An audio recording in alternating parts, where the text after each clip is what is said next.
Hey guys, welcome back to my YouTube channel. तो आज हम अपोस्टल सीरीज को फिर से कंटिन्यू करने जा रहे हैं। अगर आपने प्रीवियस चैप्टर्स की एक्सप्लेनेशन नहीं देखी है तो आप देख सकते हो, प्लेस में अवेलेबल है एसेंशियल टू गोडो नाम से, और प्लेस का लिंक डिस्क्रिप्शन में भी, तो आप डायरेक्ट वहां पे क्लिक करके देख सकते हो। तो जैसे कि हमने प्रीवियस चैप्टर में देखा था, प्रिंस ऑफ यान बोल रहा था कि लिu टानजिंग मेरा वॉरियर है ब्लैक आयरन कंट्री का, और ये यूजुआन डोजो से केस में कोई प्रॉब्लम है। एम्परर बोलता कि हो लेडी मेरा सन झूठ नहीं बोल सकता, लू जेंग हमारे ब्लैक आयरन कंट्री का, ये तुमने क्या गलत पर्सन को रिकॉग्नाइज कर लिया। हो लेडी बोलती है कि रॉन्ग पर्सन, ये कैसे पॉसिबल है। वो सोच रही होती है कि मुझे किसी भी कीमत पे इसके ट्रू सेल्फ को एक्सपोज करना पड़ेगा। चैप्टर नंबर 93 की स्टार्टिंग होती है। यून बोलते हैं कि मिस होली लेडी, तुम्हें ज्यादा ट्रबल फील करने की कोई जरूरत नहीं है। अगर तुमने गलत पर्सन भी रिकॉग्नाइज की है या फिर नहीं की है तो मैं तुम्हारे इस इशू को सॉल्व कर दूंगा। ये वर्चुअल डिजास्टर रेलम का वॉरियर है, इसकी तरह जो वॉरियर्स होते हैं उनको मैं एक ही स्ट्राइक में डिफीट कर सकता हूँ। सेंट बोलते कि इसे हराना ही नहीं है हमें, ये ज्यादा आसान हो जाएगा इसके लिए। योर मैजेस्टी, इसने प्रिंस को मारा है। अगर तुम मेरी बातों में बिलीव नहीं कर रहे तो तुम एल्डर गोंग को यहाँ पे बुला सकते हो, इसको चेक करवा सकते हो। डायरेक्ट किंगडम का एम्परर बोलता है कि हो लेडी, क्या तुम श्योर हो ये वही पर्सन है जिसने मेरे सन को मारा है। हो लेडी बोलती है कि हाँ योर मैजेस्टी, मैं गलत नहीं हो सकती इसके लिए। डायरेक्ट किंगडम का एम्परर बोलता है तुम वो पर्सन जिसने मेरे सन को मारा है होंग वैन को। लू जेंग बोलता है मुझे नहीं पता, मैं नहीं जानता किसी भी होंग वैन को, और इस वुमन को नहीं जानता, मुझे कोई भी आइडिया नहीं कि तुम किस बारे में बात कर रहे हो। ब्लैक आयरन कंट्री का एम्परर बोलता है कि लिu टानजिंग मेरे ब्लैक आयरन कंट्री से बिलोंग करता है, इसने बोल दिया ये वो पर्सन नहीं है जिसको तुम ढूंढ रहे हो। मुझे लगता है कि सही है कि तुम इसको इस सिचुएशन में डालोगे, है ना। प्रिंस ऑफ यान सोच रहा था कि ये क्या सिचुएशन है। जैसे कि मैंने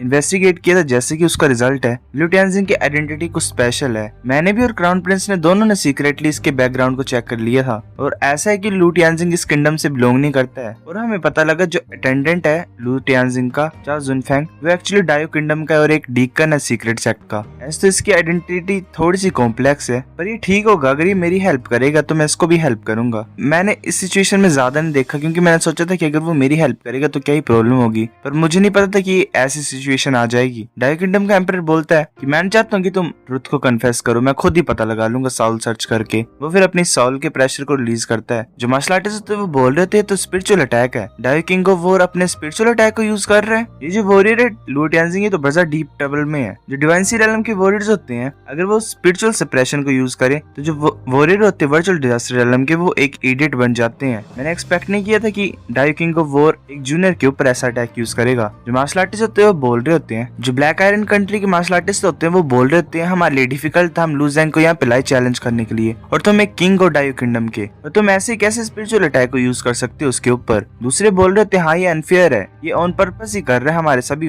वॉरियर्स को खत्म करने के लिए। ब्लैक आयरन कंट्री का किंग बोलता है लीजान, तुम डायो किंग ऑफ वॉर हो, तुम्हारी इतनी हिम्मत। डायो किंगडम का एम्परर अपना अटैक यूज कर रहा होता है, लू जेंग उससे इन्फ्लुएंस हो जाता है, लू जेंग के ऊपर असर हो रहा होता है। फिर लू जेंग अपनी आईज को क्लोज करता है। लू जेंग सोच रहा होता है कि डायो वॉर एम्परर ऐसे तो डिवाइन सी रेलम में है, पर इसकी जो सोल है वो सिर्फ बैटल सोल स्टेट में ही है। मैं अजर सोल स्टेट में पहुंच गया हूँ, तो इससे मेरे को कुछ फर्क नहीं पड़ता। पर मुझे लग रहा है कि अगर मैं शो करूंगा इसे कि मुझे कुछ नहीं हो रहा है तो ये अपनी आंखों को मेरे ऊपर सेट कर देगा। जो मार्शल आर्टिस्ट होते हैं वो बोल रहे होते हैं कि इसकी सोल तो ऐसे शैटर हो जाएगी इस इम्पैक्ट से। दूसरा बोल रहा होता है ये तो पक्का डेफिनेटली ब्रेन डेड बन जाएगा अगर ये कंटिन्यू होता रहेगा। तो डायो वॉर एम्परर सोच रहा होता है कि बात करने में कोई यूज नहीं है, थोड़ा सा और। फिर वो हैरान हो जाता है क्योंकि लू जेंग स्माइल कर रहा होता है। डायो वॉर एम्परर बोलता है कि ये इंप्रेसिव है, तुम इतने ज्यादा यंग एज में इतने ज्यादा पावरफुल हो, और तुम्हारी जो सोल है वो अजूर सोल स्टेट में पहुंच गई, ये तो इनक्रेडिबल है। ये सुन के मार्शल आर्टिस्ट हैरान होते हैं, बोलते हैं ये तो बड़ा डिफिकल्ट है बैटल सोल स्टेट में पहुंचना भी लोअर एलम्स में, पर ये बच्चा अजूर सोल स्टेट में पहुंच गया। तो बाकी वॉरियर्स बोल रहे होते हैं कि जो सेंट ने बोला कि नॉर्थर्न एलम से है, ये तो इम्पॉसिबल है, कोई भी वहां से इतना ज्यादा पावरफुल वॉरियर आ ही नहीं सकता इस बारबेरिक लैंड से। जो रेफरी होते हैं वो भी आ जाते हैं और बोलते हैं कि इसने तो ऑलरेडी बड़ा ज्यादा अच्छा ग्रेट पावर शो की थी ब्लैक आयरन टोकन के टाइम पे, पर इसने कभी भी स्पिरिट अटैक यूज नहीं किए। तो दूसरा बोल रहा होता है कि हाँ इसका मतलब ये डेफिनेटली पे है फर्स्ट एचिलोन में। प्रिंस ऑफ यान एक सीक्रेट मैसेज को भेजता है और बोलता है फादर, और सेम ही क्राउन प्रिंस को मैसेज सुनाई देता है। किंग बोलता है कि हाँ मुझे पता है, मैं अपना बेस्ट करूंगा इसे सेव करने के लिए। क्राउन प्रिंस सोच रहा होता है कि ये बड़ा ज्यादा बुरा है, इतना ज्यादा टैलेंटेड पर्सन प्रिंस ऑफ यान ने फाइंड किया, मैं बड़ा ज्यादा जेलस हूँ। सेंट बोल रही होती है कि हाँ तुमने खुद को एक्सपोज कर लिया है। मास्टर वुजिन ने बोला था कि जो स्पिरिचुअल उसने भेजी थी स्पिरिट नॉर्थर्न एलम में, वो लू जेंग ने मार दी है। अब देख के लग रहा है कि तुम्हारी सोल इतनी ज्यादा पावरफुल है तो तुम ऑब्वियसली लू जेंग ही हो। डायो वॉर एम्परर गुस्सा हो जाता है और एकदम से वहां से मूव करता है अपनी प्लेस से, और साथ में ही ब्लैक आयरन कंट्री का एम्परर भी वहां से अपनी जगह से मूव करता है। डायो वॉर एम्परर लू जेंग की तरफ अटैक करने लगा होता है, पर ब्लैक आयरन कंट्री का एम्परर उसे रोक लेता है। जो मार्शल आर्टिस्ट होते हैं वो बोल रहे थे कि चल क्या रहा है। ब्लैक आयरन कंट्री के एम्परर ने खुद अपने आप ब्लॉक किया उसके अटैक को। एक मार्शल आर्टिस्ट बोल रहा होता है अगर ऐसे चलता रहा तो वॉर ब्रेकआउट हो जाएगी। ब्लैक आयरन कंट्री का एम्परर बोलता है कि लूजान काफी हो गया है, तुम एक रूलर हो, तुम ऐसे कैसे अटैक कर सकते हो एक जूनियर को, चाहे कुछ भी हो, चाहे लूजेंग हो चाहे लू टानजिंग हो, ये मेरी कंट्री का है। डाइवोर एम्परर पीछे की तरफ हो जाता है और बोलता है जाओ हियांग तुम्हारे कहने का क्या मतलब है। ब्लैक आयरन कंट्री का एम्परर बोलता है कि ये सिंपल है, मुझे नहीं पता चाहे ये लूजेंग है चाहे लू टानजिंग है, ये मेरे ब्लैक आयरन कंट्री का है और यूजुआन डोजो का है, इसका मतलब ये मेरे पीपल में से एक है। डाइवोर एम्परर बोलता है तो इसका क्या मतलब, मेरा सन किसी भी चीज के लिए नहीं मरा, ऐसे वेस्ट ही हुई इसकी लाइफ। ब्लैक आयरन कंट्री का एम्परर बोलता है अगर मुझे अच्छी तरह से याद हो तो तुम्हारे पास 20,000 से ज्यादा चिल्ड्रन है ना। क्या ही तो इंसान है, सेना तैयार कर रहे तो अपनी। और मैंने ये भी सुना था कि तुम बड़े ज्यादा ठरकी इंसान हो और तुम्हारे पास 10,000 से भी ज्यादा वाइफ्स हैं। मुझे तो ये भी शक है कि तुम्हें अपने चिल्ड्रन का भी नाम याद है कि नहीं, कि इतने ज्यादा तुम्हारे पास, तो मुझे नहीं लगता कि तुम्हें याद होगा। डाइवोर एम्परर कुछ नहीं बोल पा रहा होता है, फिर वो थोड़ा टाइम के बाद बोलता है तो क्या हुआ, मेरे पास ज्यादा चिल्ड्रन हो तो इसका क्या मतलब, होंग वैन बड़ा ज्यादा टैलेंटेड था और मैं उसे बड़ा ज्यादा लाइक करता था और वो बड़ा ज्यादा क्लोज था सेंट से, क्या मतलब एक फादर पूछ भी नहीं सकता अपने सन की डेथ के बारे में। King of black iron country का एम्परर सोच रहा होता है कि हाँ अब तुमने अपने सही कलर दिखाई दिए, तुम कुछ पाना चाहते इस सिचुएशन में भी। ब्लैक आयरन कंट्री का एम्परर बोलता है ठीक है मैं तुम्हें कुछ दे दूंगा, और मैं खुद को रिपीट करता हूँ, लू टानजिंग एक मार्शल आर्टिस्ट है ब्लैक आयरन कंट्री का, और इस स्क्वायरल को तुम्हें यहीं पे रोकना पड़ेगा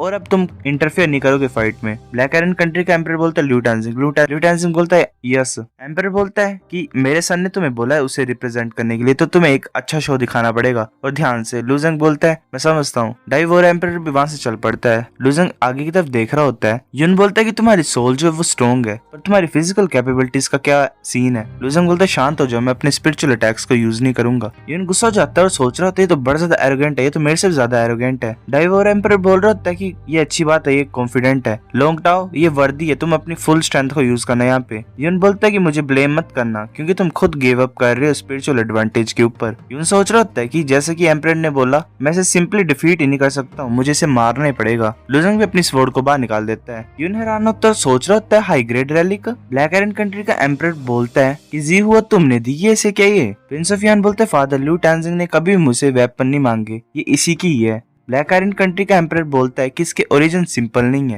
ये सिंपली नॉर्थर्न रेलम से नहीं है, ये बड़ा टैलेंटेड पर्सन है, तुम्हें इसे ट्रेजर करना पड़ेगा। मैं भी एक रिफाइनर हूँ खुद और मुझे पता है कि नॉर्थर्न रेलम्स में ऐसी स्वॉर्ड बन ही नहीं सकती है क्योंकि ऐसे मटेरियल पाए नहीं जा सकते उस बैरन लैंड में, तो इसका मतलब कोई भी ग्रेट रिफाइनर नहीं है वहाँ पे। प्रिंस ऑफ यान बोलता है मैं समझता हूँ, हम दोनों का सेम ही माइंड है, इसीलिए मैंने इसे वो गिफ्ट किए जो ये मांग रहा था और वो थे स्टोन ऑफ लाइफ जो मैंने स्टोर किए थे। एम्परर बोलता है ब्लैक आयरन कंट्री का कि तुमने सही किया, अगर ऐसा पर्सन तुम्हारे साथ में रहेगा और हमारे किंगडम में रहेगा तो इससे बड़े ज्यादा ग्रेट बेनिफिट मिलेंगे हमें फ्यूचर में, और इस ट्रायल में ये मेरे को लगता है कि सारी चीजों को टर्न कर लेगा और हमें जिता भी सकता है। लूजेंग सोच रहा था कि जैसा मुझे लगता है यून के पास दो सिंपल ट्रिक्स हैं, वो हर बार उन्हें यूज कर रहा था। ये पहले स्पेस से मूव करता है और अपनी फिर स्वॉर्ड से अटैक करता है। स्पेस से मूव करना और अटैक करना मुश्किल है डिफेंड करने के लिए, इसका मतलब ये रूल ऑफ स्पेस में बड़ा ज्यादा प्रोफिशिएंट है। यून जल्दी से मूव करके अपनी स्वॉर्ड से अटैक करने के लिए आ रहा होता है लूजेंग की तरफ, पर लूजेंग भी गायब हो जाता है। लूजेंग बोलता है कि तुमने मिस कर दिया। यून सोच रहा था कि नहीं, इसे भी बेसिक्स पता है रूल ऑफ स्पेस के, पर ये तो सिर्फ मिड स्टेज वर्चुअल ड्रेस रेलम का है और ये मुझसे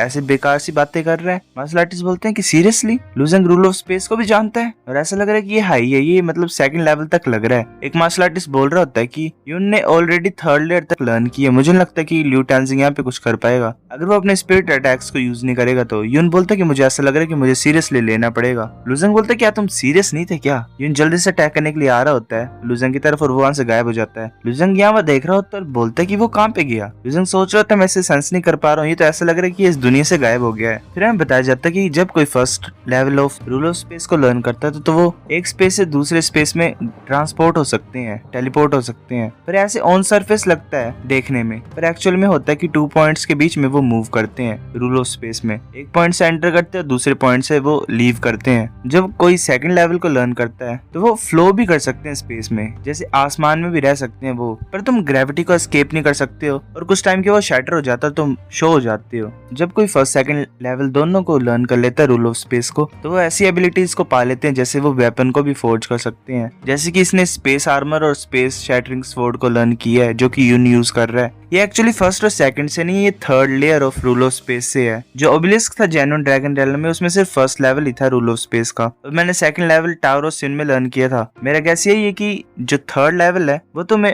एक वॉइड में छुपने की एबिलिटी देता है। अगर ऐसी बात है तो मेरे पास कोई भी चॉइस नहीं है और तरीका नहीं है यून को फाइंड करने का। मुझे बस वेट ही करना पड़ेगा ये कब अटैक करेगा। लुजंग देख रहा होता है बड़े ज्यादा ध्यान से, लुजंग को कुछ हलचल फील होती है। लुजंग सोचता पीछे, लुजंग भी जल्दी से मूव करता है और उन दोनों का अटैक क्लैश होता है, वो दोनों पीछे की तरफ मूव करते हैं, पर लुजंग को गर्दन में कट लग जाता है। लुजंग सोच रहा था कि मैं लकी हूं कि मेरे पास high grade giant tyre body है, वरना मैं मर जाता उसी अटैक से। यून बोलता है कि तुम्हारी बॉडी यूनिक है, उस अटैक की वजह से तुम्हारी गर्दन कट जानी चाहिए थी। ये बड़ा ज्यादा स्लो है, नेक्स्ट टाइम मैं और भी ज्यादा फास्ट हूँ। सो गाइस चैप्टर नंबर 193 इतना था। अगर आपको वीडियो पसंद आए तो लाइक करो, नहीं भाई फिर भी लाइक कर दो, शेयर करो अपने दोस्तों के साथ, कमेंट करके बताओ अगर आपको वीडियो कैसी लगी है, सब्सक्राइब करो। तब तक के लिए बाय बाय।